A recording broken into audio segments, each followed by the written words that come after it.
Is he recording this? Yes. Getting the crack on the guy. So what we have a little bit of gasoline here, straight gas. And we have water in the other jar.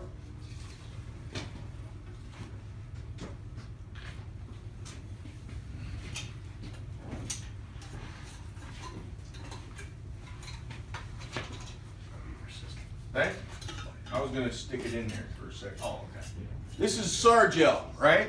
This is what we're using on our trucks. Everybody should have a tube on your vehicle, right? Mm-hmm. How much of this do you use? How much do you need? Very little.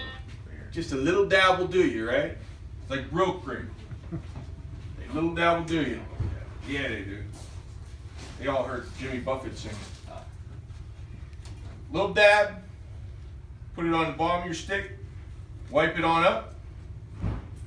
Always wear your gloves with this stuff, guys. This is bad stuff.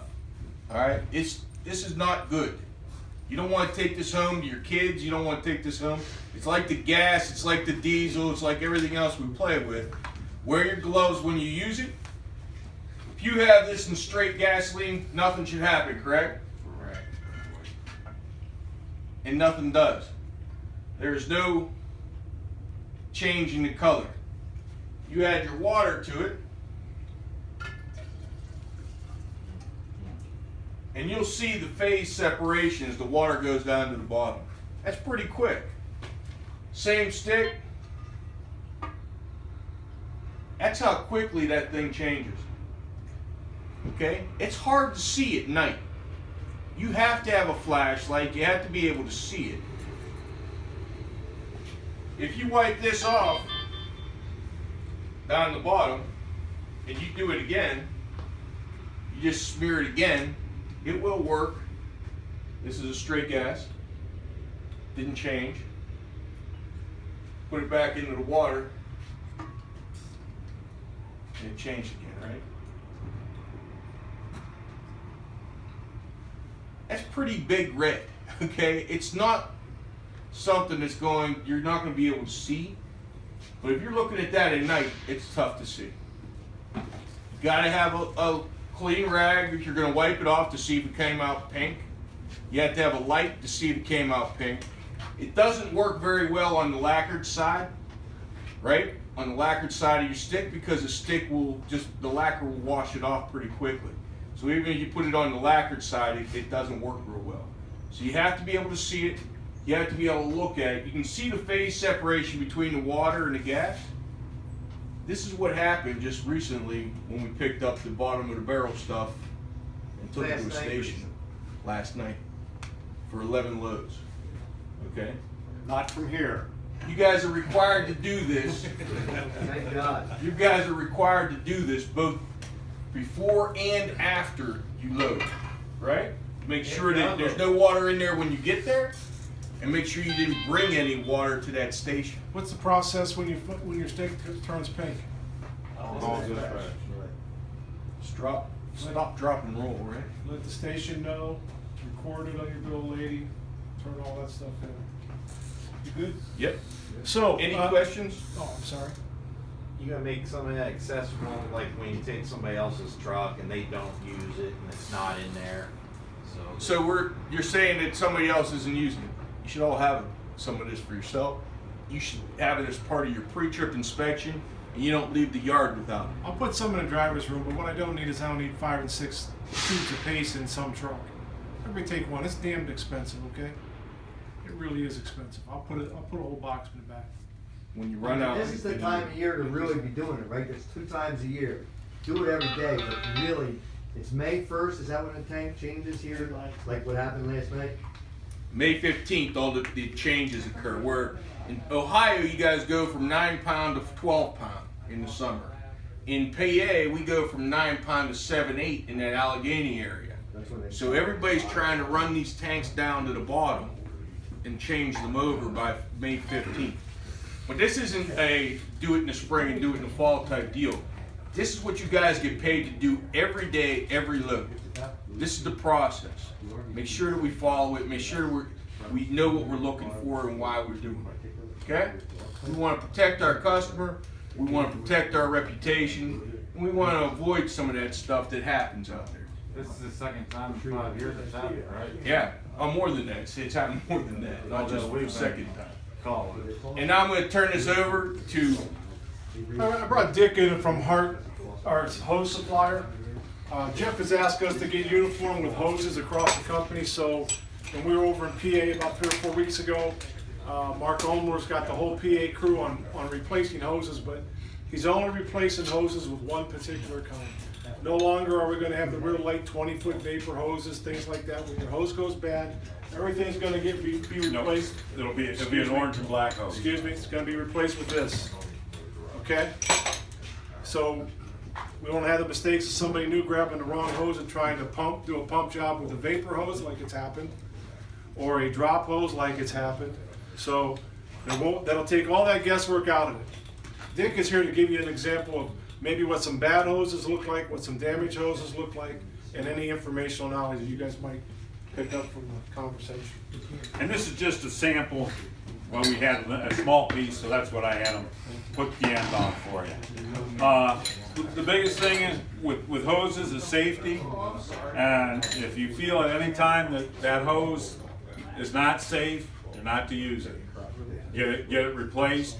Talk to your supervisor or whatever avenues that you guys have to go to get it repaired or replaced. Usually the easiest thing to do is when you go to pick up your hose out of the tray, first off, if it does have a plug in it, you always want to, when you open the plug up, or the end up to pull the plug out, one ear at a time slowly, to let off any pressure that might be there, especially if you start in the morning, gets sunny, hot and sunny, they will build up pressure. Then you kind of want to just take a look, like this one here, the end is starting to come out, and it's kind of obvious that it has moved. So that's something you want to look for. Now, it could be that when whoever put the hose together didn't push it all the way, but usually it'll be dirt, and you'll have dirt there for a while. This one has been moved out, so you can see that it's new. So that's something you want to look for. Make sure that your bands are straight like this, not maybe half crooked like this. Make sure that they're not loose. You want to check that. Then you kind of want to just kind of look at the end, make sure that it doesn't kinked. Kind of look to see if it's oblonged. You want to look inside, make sure first of all that you have a gasket, and the gasket's halfway decent. And you can also kind of just look down inside, make sure that the inner tube isn't sucking in. Just little things to look at. Then you can go ahead and hook it up, just like your other end, hook it up. Now, there are several different things that can happen over time, and possibly this one, it's starting to crack here. This could be from being pulled over too far, or it's just a little matter of age. But as you can see, it's starting to crack in here. It's cracked through the outer layer, and that means that you should replace it. Absolutely replace. This one is actually obviously a different kind of hose, but it's been kinked. Somebody's pulled it too tight, kinked it, and the biggest thing I brought this one for is to look at the inside, and you'll see that the hose is kinked. So first of all, you got restricted flow, which is going to take you longer to drop. Plus, that whole thing could collapse all the way and would stop flowing up, period. Here's a couple examples of dropping hoses out of the tray on the ground, which we'll never do, right? Yeah, you get them Drag it out on the ground. and make sure that your ears aren't real sloppy. This one isn't too bad, but it's getting kind of there. This one somebody's drug on the ground on the hose tray.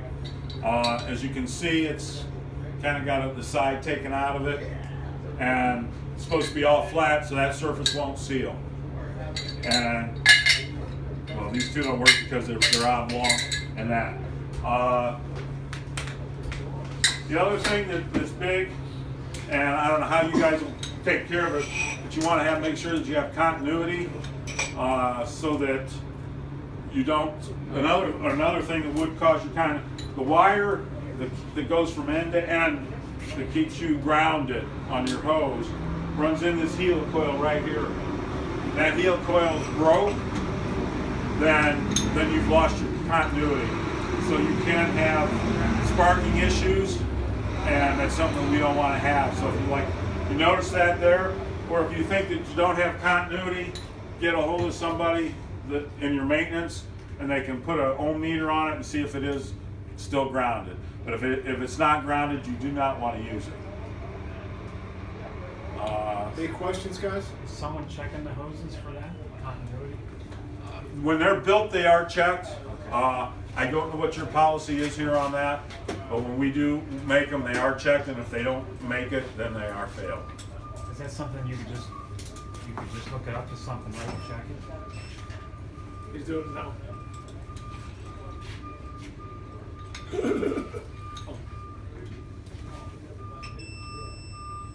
That's simple. That's simple. Okay. We're gonna have long wires. Yeah, you Well, got yeah. really long wires. 20-foot long. Yeah. Any questions? Any other questions? All right. Thanks, Dick, for your time. Appreciate it, fellas. That's it. Have at it. Be safe today. Thanks.